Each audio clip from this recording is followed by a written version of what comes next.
सूरह बकरा आयत नंबर 183 का तर्जुमा। ए ईमान वालो, तुम पे रोजे फर्ज किए गए हैं जैसे उन लोगों पे फर्ज किए गए थे जो तुमसे पहले थे, ताकि तुम परहेजगार बन जाओ। इस आयत से रोजे की अहमियत और इसका मकसद वाजे होता है, क्योंकि रोजे का असल मकसद है रुक जाना, कंट्रोल करना। हम अपनी सेहत को अच्छा करने के लिए जितने भी जतन करते हैं, उनमें से जो सबसे बेहतरीन है वो है फास्टिंग। ड्राई फास्टिंग, बगैर पानी और खाने के, जैसा कि हम रमजान में करते हैं, या इंटरमिटेंट फास्टिंग जिसमें आप खा नहीं सकते लेकिन पी सकते हैं। इंटरमिटेंट फास्टिंग पे पिछली वीडियो में बात हो चुकी है। रमजान की आमद है। रोजे अगर आप रमजान से पहले शाबान में ही रखना शुरू कर दें तो रमजान आने तक बॉडी यूज टू हो जाएगी और रमजान के रोजे रखना आसान हो जाएगा। आज फास्टिंग की बेसिक्स पे मैं बात करूंगा, ज्यादा पेचीदा नहीं करूंगा। एक बड़ी कंफ्यूजन जिससे लोग गुजरते हैं और उन्हें ऐसा लगता है कि रोजा तो रख लिया, अब जिस्म में जान बाकी नहीं रही। ये समझा जाता है कि बॉडी को खुराक नहीं मिल रही इसलिए ऐसा हो रहा है, लेकिन हकीकत में आपके जिस्म को खुराक मिल रही होती है। आप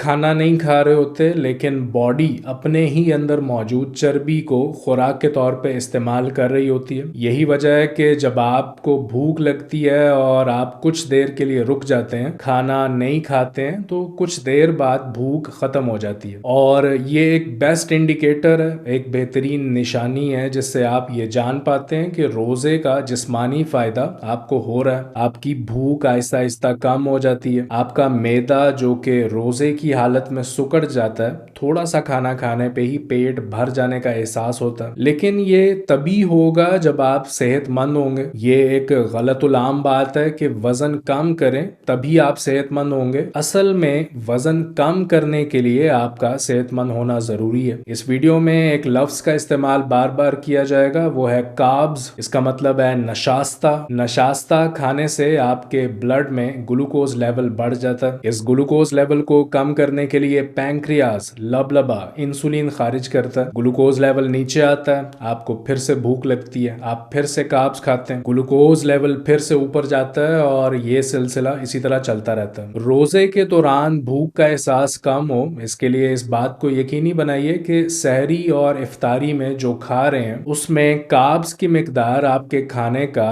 20 से 25% से ज्यादा ना हो। नशास्ते की मिकदार 20 से 25% से ज्यादा ना हो। चीनी, वेजिटेबल ऑयल, नान, रोटी, हलवा पूरी, चावल, समोसा, पकोड़ा, ये सब हाई कार्ब्स कैटेगरी में आते हैं, इनको कम रखें। इसी तरह हाई फैट्स की बात करें तो दही का रायता, चिकन या मटन खा रहे हैं तो कोशिश करें इसे मक्खन या देसी घी में बनाएं। हल्का सा नमक डाल के दही की लस्सी, ग्रिल्ड मछली, दाल मखनी, पालक पनीर, ये इंडियन ओरिजिन डिशेज हैं लेकिन अब पाकिस्तान में भी शौक से खाई जा रही हैं। यहाँ सवाल आता है कि फिर कोलेस्ट्रोल का क्या करें, तो उस पे पिछली वीडियो में बात हो चुकी है। रोजे के दौरान भूख का एहसास कम हो, इसके लिए आप एक high fat bullet proof black coffee बना सकते हैं अगर आप कॉफी के शौकीन हैं। इसमें कॉफी में मक्खन या कोकोनट ऑयल शामिल किया जाता है। एमसीटी ऑयल एक और ऑप्शन है। हाई फैट डाइट इसलिए कि फैट्स बॉडी में जाके कीटोन्स में तब्दील हो जाते हैं। कीटोन्स को आप बॉडी का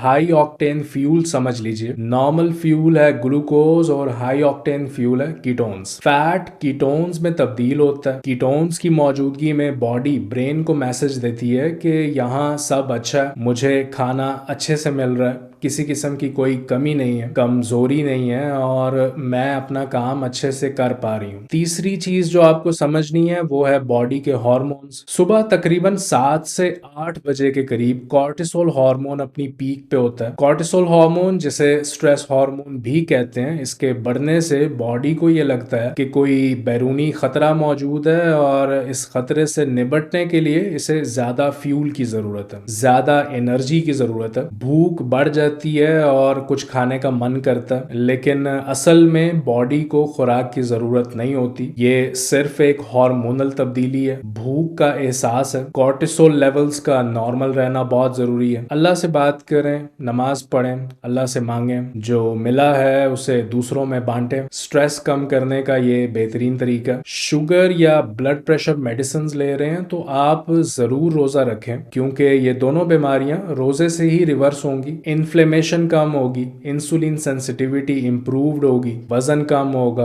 ग्लूकोज लेवल्स नॉर्मल होंगे, ब्लड प्रेशर नॉर्मल होगा। अपने डॉक्टर को ऑन बोर्ड कर लें, अपनी मेडिसिन डोज एडजस्ट करवा लें। इसके बाद अपने आप को मसरूफ रखें, मेंटल स्ट्रेस को फिजिकल स्ट्रेस में तब्दील कर लें। बैठे रहने से, टीवी देखने से भूख का एहसास बढ़ेगा, रोजा मुश्किल हो जाएगा। इफ्तारी की तैयारी करें, अपनी पसंद का कोई काम करें, घर के कामों में हाथ बटाएं, अपना बिजनेस, अपनी जॉब अच्छे से करें। चैनल पे आने का शुक्रिया, अपना ख्याल रखिए, अल्लाह हाफिज।